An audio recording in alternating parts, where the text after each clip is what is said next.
Hello and welcome everyone. Today we are going to dive into the world of containerization, specifically focusing on how to containerize SQL Server, Microsoft SQL Server for use with ASP.NET Core application. We'll be using Docker Compose, and init scripts to create a robust, repeatable database setup. And also, have you ever wondered, the containers are ephemeral or they are created and then destroyed? Then how am I going to persist the database with some records, with a table and some records? So there lies the answer, that is the Docker volume. So we'll be using Docker volume for data persistence. So here, this is the overview. Project requirements, file structure, create init.sql scripts to set up database, create a Docker file, set up Docker Compose file, run and test container, verify data persistence. So let us start with project requirements. We'll build this project from start and we'll build till the end. I'll run through all the steps and the project will be on the GitHub source code. So you'll be up for a very enjoyable time. Sit through the entire session to get the best out of this. Okay, so let's see what are the project requirements. So for this project, we are assuming that you have an existing ASP.NET Core application that needs a SQL Server database. You will need to have Docker and Docker Compose installed on your machine. When I mean Docker, that is either Docker Desktop for Windows or Docker Desktop for Mac, depending upon the system you are using. It's also helpful to have a basic understanding of SQL and Docker concepts. Don't worry, if you are not an expert, we'll walk through everything step by step. Okay. Now let's talk about the file structure. Alright. So I will first create the project. So let's flip over to Visual Studio. And recent project templates, ASP.NET Core Web API. I will click on Next and I will make it a name that is suggestive of what we are going to do.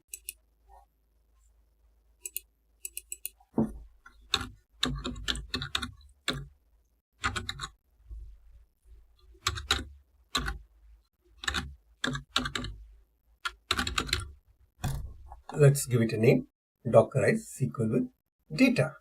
And beware that you should never check this solution and project in the same directory. Okay, so let it be unticked and then click on Next. And .NET 8 long-term support, authentication done. Enable container support. We'll do it, but we'll do it manually. Okay, for the moment, we'll check it out. Okay, and the rest of the other we'll keep at default and then click Create. So we'll create the Docker file and we'll create the Docker Compose file or manually for us to understand everything. Now for the time being, I will postpone the file structure discussion to sometime in the next few minutes because I'll need to create the necessary files before talking about the file structure. So first of all, we'll create on this project root. This is the project root. If you look into the solution into the Windows Explorer, this will look like. So this is the project structure as it looks on the Windows Explorer or File Explorer. So I've got Dockerized SQL with data. Within that, there is another folder, Dockerized SQL with data. So if you go one level up, the solution is created at the root level. If you consider this as the root level. Okay. So even the solution file is also under this folder, Dockerized SQL with data, but it's on the top level, on the root level, and this is the project root. Project root has got the csproj file where we'll create the Docker file, init.sql file, and the Docker Compose file. So let's switch back to the action once again. So now we'll create an init.sql to initialize the script and create the database. So how am I going to do it? What I will do, I will click on Tools and I will click on SQL Server, New Query, and I will close it. Connection I will do it for later, and I will cancel it for the time being, and I will just paste the code that I have got on my clipboard. So you can see it needs to be saved somewhere. So what I will do is I will save it at, I will explain once I have saved it into the proper place. So this is Docker SQL with data. So I will need to save it here. So if you save it as SQL file, it will show only there is nothing. So it will not show any other file. But if you click on all file, you can see easily that you can see all there is a CS project file, and there are some app settings and other files. So I will save it as init.sql. So it will automatically take the extension and it will be saving over here. So you can see this is a simple script which creates the database my app and use that database, and it creates a product table with an ID column and a name and price column, and insert into product three simple entries, 3 records. So once this product table, the product my app database is created, we can verify everything, which we are going to do. Okay.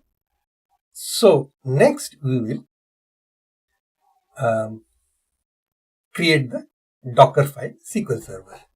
Now remember, I intentionally didn't look for automatic Docker support in the beginning because I wanted to handcraft the Docker file and also the Docker Compose file, because in case I had used the template from the Visual Studio .NET environment, I had to anyway completely change the Docker file structure, Docker file contents rather. So I will create a Docker file SQL Server.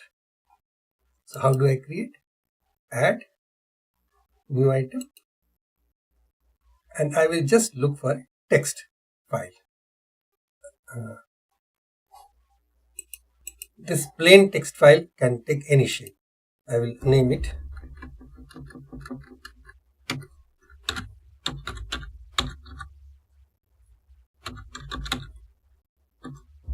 Docker file.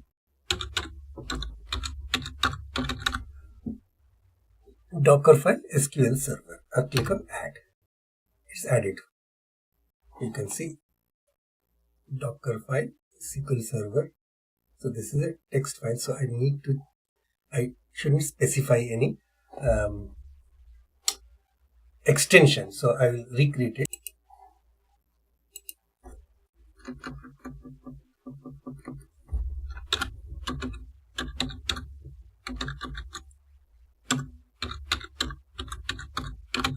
Docker file -SQL Server, and this time it will Docker file SQL Server .text. It keeps on creating this text file which I don't want, so I will take help of the I will delete what I will do, add Docker support. So let it create a Docker support with the target OS as Linux and container build type Docker file. I could go for .NET SDK, but that will be out of the scope, and it will be for an upcoming video how you can keep the container build type as .NET SDK. So can click on OK. So Docker file is created for me. Now I need to change this Docker file and rename this as, basically why do I need to rename? Because I need to give it a explanatory name so that it is clear what this is intended for. Docker file under -SQL SQL Server. Okay, I can rename it like that, no issues. All right, and now for this Docker file SQL Server, I will remove everything and paste from my clipboard. This is my Docker file SQL Server. Now let's break this down. Here on this first line, we are using the official SQL Server 2019 image as our base, latest image. Okay. And we are setting the environment variables to accept the end user license agreement. So EULA, end user license agreement, equals yes. Okay. And is the administrative password, SA password, use strong @password. So you can just change it to any password you like, but you create it as a strong password. So it requires you to have uppercase character, lowercase character, and numbers and special characters. So at least 3 combinations. So here you can see the lowercase and uppercase character, the special characters, and a numeral. This is O, password O. Okay. Now we copy the init.sql, which is here, to this, the container. This is the container entry point. And this run command starts the SQL server, then waits for it to be ready, executes our init script, and then stops the server. Okay, so with this message, service broker manager has started, and then it takes the administrative username SA and our password, and it writes to the Docker entry point initdb, init.sql script, and then finally stops the server. The Docker file ensures our database is set up correctly when the container is built. Now, before proceeding further, let's review our slideshow where we are. So we have already seen the file structure. Actually, if the file structure is still not complete, we'll need to create the Docker Compose. Then it will be complete. I will show it later on. Then already we have created the init.sql script to initialize the database, create the database, form a table, and then insert some records. And we have also seen the Docker file SQL server, and we have seen an explanation of step-by-step explanation for each of the line. And then we'll set up the Docker Compose.yaml. So let's switch over again back to our field. Here at the project root, I will add a new item. So this time I will create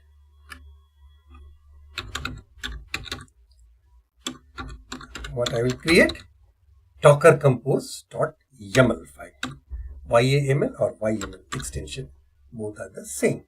So Docker -compose.yaml, which is a YAML file, and I will add this code and I will explain step by step. Okay, so Docker Compose.yaml file is added to the project root, as well as init.sql and Docker file. Now, what does this YAML file does?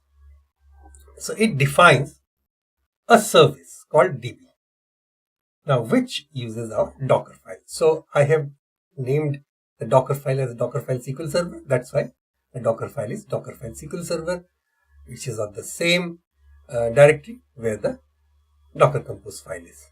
Okay.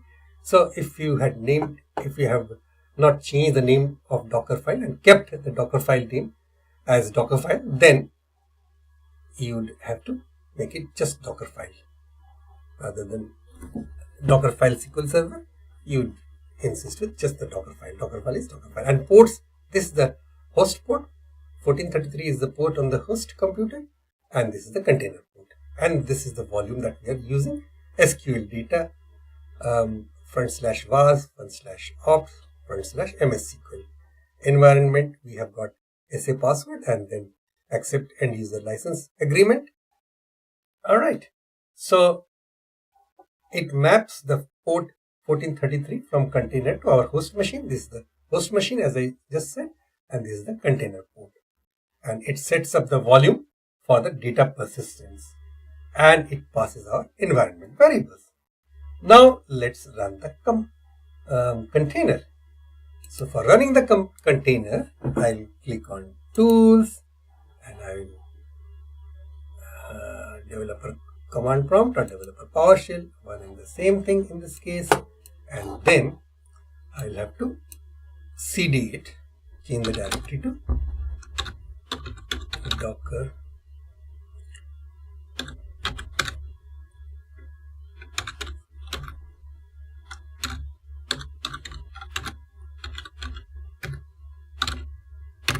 That's because all the magic lies on this folder. This is the project root folder, and then we'll get this build command, docker compose up and build at the same time. Okay, we'll explain in a bit what this command does, but let's see. If everything is fine, it will succeed, and then we're ready for more action for testing. It's still building. Wow. So okay, it doesn't matter. It will be showing as in this condition. So it is still running. The container is running because you can see, if you just study it quickly. So the network is created, volume also created, and container with this name, Dockerized SQL data with data -db-1 is created. So SQL Server 2019 will run as non-root by default. Container is running as user MS-SQL.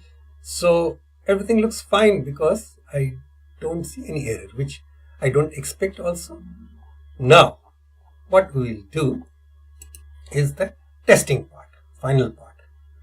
The thing is, we'll have to create the server. So for that, we'll expand the SQL Server Object Explorer. So you can see the local host, it was created from an earlier project. If you just delete it, if you disconnect, I can show you it's reconnected by creating another add SQL server, and I'll give server name as local host because we are using the server port or host port 1433. And this is certainly SQL Server authentication and SA. And what is the password? That is the your strong password, whatever password you have selected. You can always differ with me. Remember, password or it doesn't matter, and mandatory true and trust service. Ideally, it should be true. Let us see what shows in the default. Okay, my app. Yes, and connect. Wow, awesome. So you can see in the databases, my app database is already there. Okay, with tables, dbo.product. So if you look into the data, it already has this 3 data. Okay, so what we can do, we'll query the products table to see the initial data, and then we have already seen that, and we'll insert a new product. Okay, so I've created this SQL query on db.products.data, and then I will run this. One row affected. What I will do, I will have to stop the container. Okay, first stop the container and then start it again. Okay, for this change to take effect. All right, so tools again and command line. Rather, our PowerShell was running here in this position. So what we'll do is, or I can keep it as it is.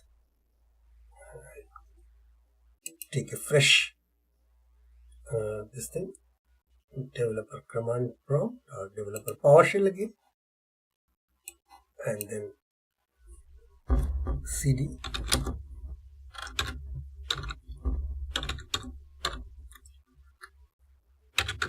Dockerized SQL with data, and then give this command docker compose down, okay, to stop the running containers. Not this. This is the products, insert product script. So I'll have to change to this on my clipboard, unfortunately. So Docker compose down. So it is a container removed and network also removed. Volume is still there, and then I will give it a docker compose up command.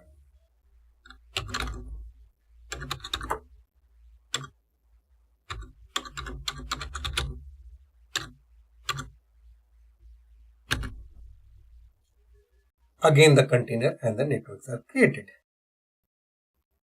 Okay, so if everything is working fine, there is no error which I can't find. So a quick check, and let's see the SQL Server. We have, please remember, we have got a product 4 inserted. So SQL Server Object Explorer, and then refresh the database. It's still there. Database is my app and tables. You can see the database. Table view data is still not there. Okay. Oh, yeah. Product 4, 25.99. So that was the inserted record. All right. So I have shown you all the 4 data. First 3 were inserted when it was seeded initially, and then the last record was inserted when the database was already created. Okay. So we have done this. We have run the container. We have tested the container by creating the connection, and we have seen the data persistence. All right. So if we want to connect this database from our ASP.NET Core Web API application or ASP.NET Core, any other application that you have created, you may not need to create Web API. You can go for ASP.NET Core MVC application or Razor Pages application, and you can still use this entire approach without fail. So if you need to connect this database from your ASP.NET Core application, you will need to update your connection string in the appsetting.json file. Okay, so here you can paste your code appsettings.json file. So where it is launch settings.json, dependencies, appsettings.json file. So appsettings.json.development. Now you can add this connection string. After this login, connection strings, server localhost 1433, database my app, user SA, password this, test server certificate true. Now what are the benefits? What are the benefits of this approach? Now this approach has got the benefits like it provides an isolated environment for your database. It's easy to set up and tear down, and great for development and testing, and it ensures a consistent experience across different development machine. But there are some considerations also. So you have to use your resource usage, especially if running multiple containers. And for production, you want to use more secure practices like not using the SA account, and make sure to manage your volumes carefully to avoid data loss. Now, finally, I would like to show you that, here, and this is still running. You can see the containers, and you can also see the volumes. Dockerized SQL with data underscore SQL data. So because you can see Docker compose SQL data. Okay, so you can see everything running visually also on Docker desktop for Windows. And from here also you can easily delete this volume, and you can see all the images that has been created. This is the latest in use, Dockerized SQL with data DB, and these are the containers. Okay, so this is the container. I can also stop this container and delete it, or I can stop it and restart it, pause it, stop it, and then delete it. So all this thing can be done on Docker desktop visually without going for even the command to stop the Docker container or remove the Docker container. So we have successfully containerized a SQL Server with pre-configured database for our ASP.NET Core application. We have set it up to initialize the database on startup and persistent data between container restarts. Now, this setup can significantly streamline your development process and make it easier to onboard new team members.